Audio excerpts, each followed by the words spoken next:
Well, I'm very happy to see you. Some of the people I do know, but I'm sure you're all into the arts.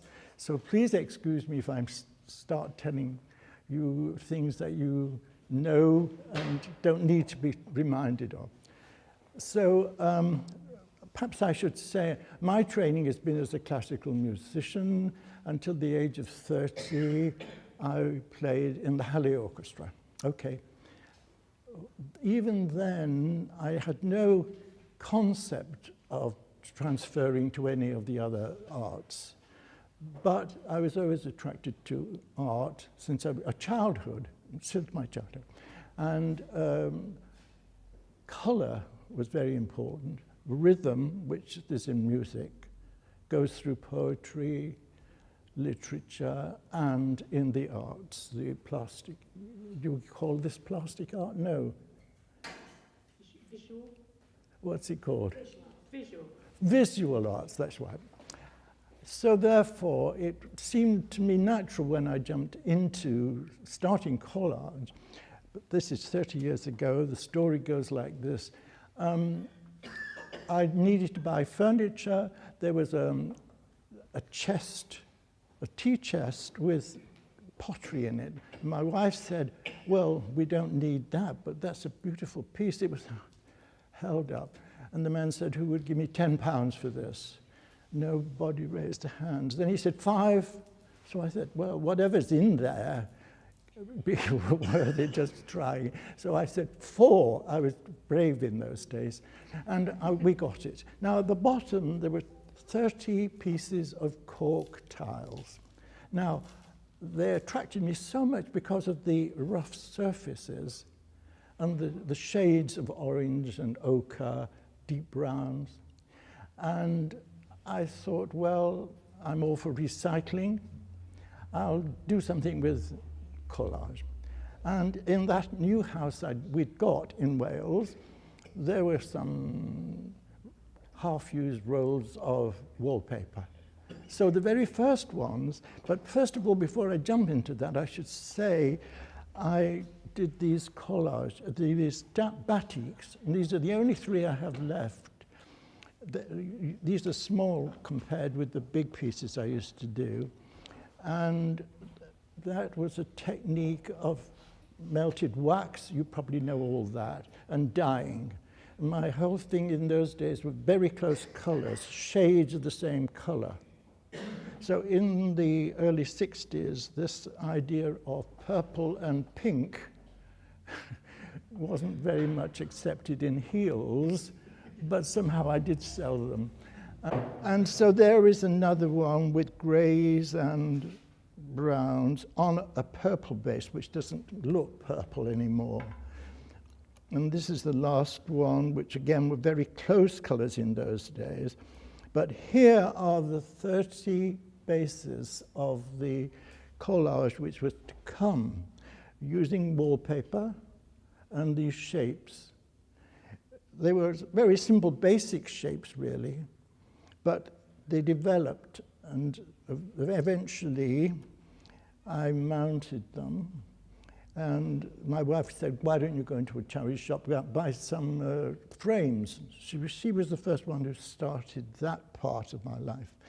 And that was the first in this first series of collages, which were finished.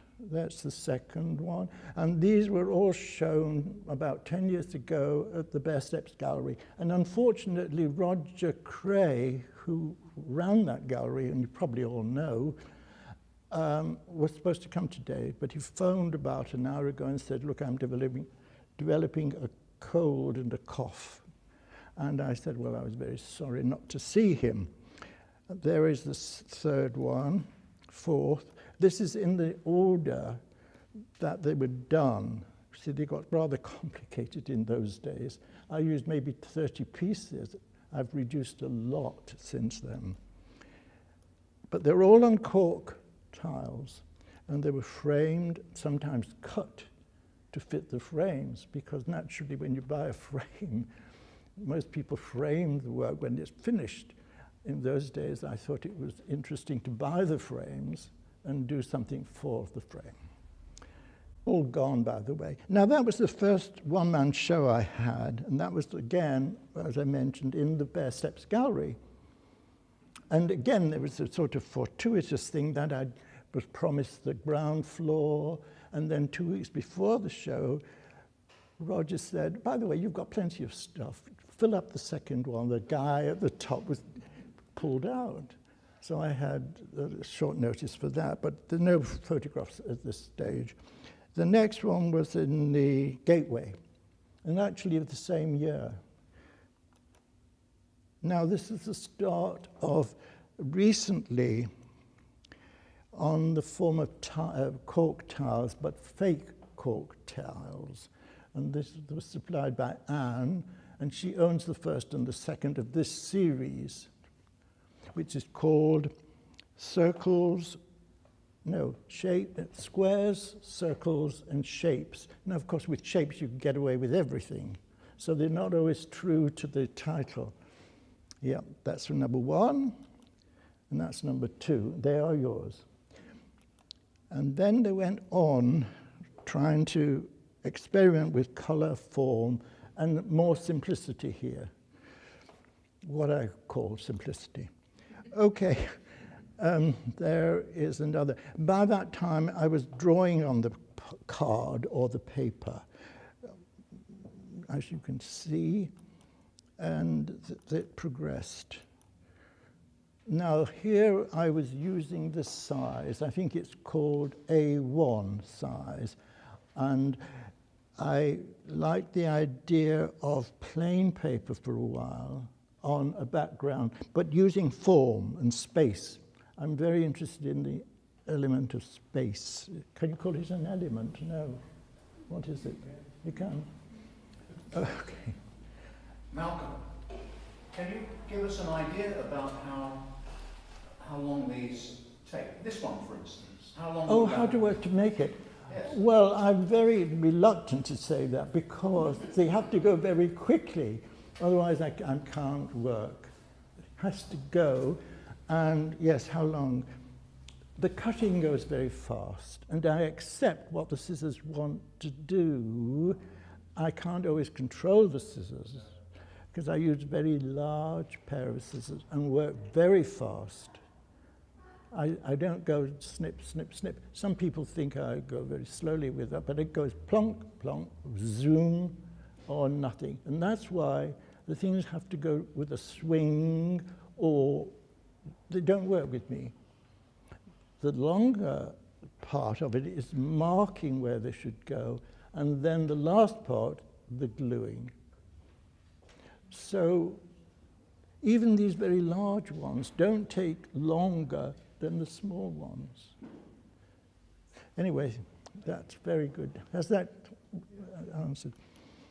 Now there is another one of this sort of austere type of no color and just form and space. In fact, this series, I think, was called S&B, Space and Balance. And Malcolm, you've got 2 circles in that one.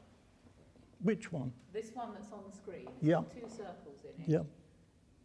Do they get drawn or teacups? Well, I once showed off in front of you, Anne, and showed I could do it freehand. It's the scissors. I call it the magic scissors, right? The magic scissors does the work. But I do let it go. And if it doesn't come out as a circle, I get away with an oval or cut it in 2. But nothing is wasted. Ray, who is operating at the back, asked years ago, do I ever throw anything away? And then I had to think, no, why should I? Because everything's recycled. You see, so yes, those circles just happen. Nobody knows how and why. No, this is a big swish, but this is not that large size. This is usually the size like this. Or maybe, anyway, I can't remember. This is some years ago. And there is another just plain wallpaper or card. Where there is there, I don't know if you can see it, the texture. Yes, it It's marvelous because I'm very, very interested in the texture, because I don't know what you call this in wallpaper when it's beveled. Embossed paper. Yeah, Embossed. embossed. So that, again, you can even paint over it, as everybody would know, and it doesn't come with a pure solid paint. And that, again, is interesting from my point of view of texture. Okay, now this one goes into wallpaper, where I started painting on large pieces of wallpaper, then cutting through, sometimes following the rhythm, sometimes going across the rhythm, because in music, as you all know, to get a cadence, there's got to be some disharmony leading up to the final chord. To me, music and rhythm and harmony and disharmony are all related. Okay, so the next one again, this circle was when I made your piece there. So you actually have it, I think. You chose it years later. Now here is a half circle with a form, because I can get away with form, whatever, because of the shape is a form. It doesn't fit into a square, but there is part of a square there, part of a circle. And the other part is there. So this is a twin. I can't remember if that's been sold. No, probably not. Now, this was when I found an advertisement for a jewellery exhibition in the Tate. I think it was the Tate. But it was so interesting because of the texture of the jewels. So again, it is a sort of austere cut. But at that stage, I was looking for that very much. Here is another one, which is number 2 of that series. But there's a circle there at the bottom, which was probably the border. Yeah. Now here, for rhythm and things like that, you can, as you all know, you can paint and cut through print, where there is that, and tearing also, that you don't have to cut. Well, you all know that. Now let's see what this one is. Now here is an austere type of piece, using printed material, but also this sort of unbalance, which I prefer. I sometimes like that. In fact, what I'm working at this very moment is balance, imbalance. To me, the poetry of movement and shape can exist with it not really being an acceptable form of balance. Can I just ask, when you're calling it balance and imbalance, Yeah. you must be talking about areas within a composition that are Yes. What, are you looking for a balance or an imbalance in the tone? Both. You see, the whole thing about it is I don't really call imbalance. To me, the poetry of movement and weight can be the heaviest part at the top. Does it work? So it's a kind of balance, really. It is a kind of balance. But you know, balance is the eye of the beholder, like beauty. In my way, according to my dessert, is that the right word? Now, this again, somebody gave me a book, I think, on Art Deco. And it was torn, it was sort of, pages could not be all used, but some of them were very interesting shapes. And I think this was an advertisement for lighting and architecture. So I thought, well, it's beautiful paper. I will use these pieces. And there's about a series, and I think you have several of these. Yeah, there's another one. Does it go right to the bottom? Yes. See, now I think that was glass. And I got the idea, because at that stage, although this was printed in Holland, there were extracts in English, and it said, in Dada, they never threw anything away. They used anything, and it was a very short period with the Dadaists. And then one woman had said, and I can't remember her name, that we don't throw anything away. We even cut each other's work up to use. Once I heard that, I thought, well, I'm not going as far as that to use original. You've got all the excuses now. Yeah, but I've not cut up people's work. No. But I love the idea, the daring of it all. Yes, so that's the history of that. Now, this is the last series, so this will only take maybe 10 minutes at the very most. This is called Painted Paper, PP. And again, it's exclusively on large stretches of wallpaper and chopped up, or cut, should we say, or torn.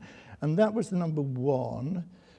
And all these now that you will see of this size, A1 size, which again, Ray and Vicky were the first people to give me these large sizes. And I should say, Michelle was the first person to find frames as big as that. Do you remember? And there you are. Now there is what I thought was a breakthrough with form. Small pieces with large sweeps. All, of course, abstract, but painted. Sometimes I paint on the right side, but very often on the wrong side. So creeping through, you would get what was the original. And that was an interesting piece, that I cut the circle first and then stuck pieces on and then cut again. But again, it was daring because I had to risk cutting through 2 sheets of paper. With your scissors? With the magic scissors. Yeah, I never use a razor, no, what do you call those? Yeah, those knives. I know they're very handy, but too dangerous for me. Okay, now that's again the same sort of idea of using piles. Well, you know this is now, again, it was all from one piece of paper, but strange brushwork, which again you can't always control, because you could do it like wax. Suddenly it flows very quickly, and you can get very good effects when it cracks and the dye seeps through. But if you do small bits, they hold. Now with that, you feel, or I felt, it looks as if it was a figure with a hat on. But it just happened like that. I can't apologize if it's not totally abstract.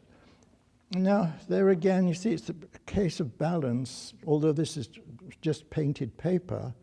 Oh, that's another one where I just fringed that with pen at the edges. Yeah, I very rarely did that sort of thing. But now here was a study in emptiness and balance, and although it's top heavy, I felt then this was a sort of, you can see this as a swish, and that's a swish, and that knitted together.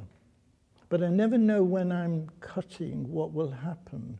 It can start in a portrait style and then turn into landscape. Preconceived ideas are foreign to me sometimes. That's why they go fast. I accept what's thrown at me sometimes. So there again, it's balance and imbalance. But, sorry? What about failure rate? Failure? Really? Failure? did I hear right? In what I'm just sense? wondering whether or not sometimes you reach a position with Yeah. your composition that Yeah. you don't like it. Well, Does that happen sometimes? Well, I just accept it on principle, but it might be improvable. That's true, but as I answered Ray many years ago, I've never thrown anything away. And once I start, it goes, next one. I'm always ready for the next, by the way. A failure. So you're not making judgments. What? Say again? You're not making judgments. Well, I can make judgments in the sense that I'm happier with this one than that. But it doesn't always work that way, because somebody will say, I want to buy that one. And by the way, everything I've done for these 10 years since I've shown has gone to charity. I've never taken 1 cent to myself. Everybody who knows me will know that. And 100% of this will go to charity. That's why I hope there'll be nothing left on the wall. The cutting process sounds very organic almost. It just happens. Organic, well, you're right. It has to be organic, although I wouldn't be able to move on so What quickly. about the next stages of it? Are they equally so? The placement? Once I've cut and placed the things, they can't be uncut, number one. Once they're marked, and then the final thing, when they meet their glue, they can't be, their fate is sealed. But at what point is the fate not sealed? At what point is there a move? Well, that is something I can't really answer. It just happens. It's like many, many years ago, I was asked by a writer who's long since died, said to me, I can't understand what part of the brain does inspiration come from. And I had to think, because I was very much younger then. So I said, but his name was Roy. Roy, what makes you think inspiration comes from the brain? And that's how I've lived, with spontaneity.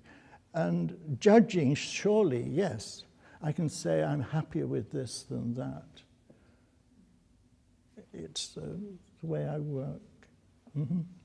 But the critical moment is the point when you decide that's Well, that's where very... I'm going to glue it, but you don't, in that point onwards, in the gluing process, you don't readjust. Well, it's possible because something might slip. Yeah. And once I was working with the window open, and it was in the days when I've told you, when I used many, many pieces, and there seemed to be a strong piece, and I couldn't find it. Where is it? I marked it, and I know it was red, but I could not find it. So I thought, I've got to readapt. I've got to be flexible. So this is probably answering your question too. I turned it the other way, and I thought, oh, I can move that a bit. And it was finished, according to my sensibility. Did you know about Matisse's sitting up in bed when he was a very old man doing all his cutouts? Did you know about all that when you were doing these? Say again, I can't hear the beginning. Did you know about the Matisse cutouts Oh, when you were doing these? I've always known about Matisse cutouts, but I could never always visualize what they were. But recently I have seen a video of him cutting long stretches like this, and his assistant holding the end. And there were much longer pieces than I use. Yes, but I can't say, for instance, he influenced me. The influence that people might see in that are subconscious ones, because I've known the art since I was a child, and we all absorb. But Matisse was probably the second after Picasso, that period when he was doing cutouts, which didn't last very long, did they? And Matisse only did that at the end of his life, I think, very end. Now, this is one plain color onto a decorated color. It's painted, of course, but again, is it balanced? Is it imbalanced? Although I haven't got to that series yet. But this is always a playful thing with me. There we are with bits and pieces stuck together. So there you are. This is just thrown together, which you would all understand. But does it harmonize? Does it work? Is that the right way up? Yes. Well, you know, people often say that, don't they? If it's Abstract work, you could look at it any way. Sometimes it's true, not always though. Yeah, well, this was a bit of a tricky one. This was very difficult. These are all cut out small little circles, rough circles, which I got the idea of using strong outer forms and this sort of silly thing, and that one suspended on the top. And it all went wrong on this side because I had marked it, but because something else fit, I realized it was going the wrong way. So I thought I'd better leave that for a bit. And then I found another piece of the same cut material, should I say. And I thought, well, if I could fit it on, it might balance a bit more. So there you are, where answering your question, it can linger on when I'm in doubt. And whether it works or not, that's not for me to say, but it did take a bit of time. Now, well, it took me. Now there again, it's just floating in the air, balance or imbalance. Oh, any questions?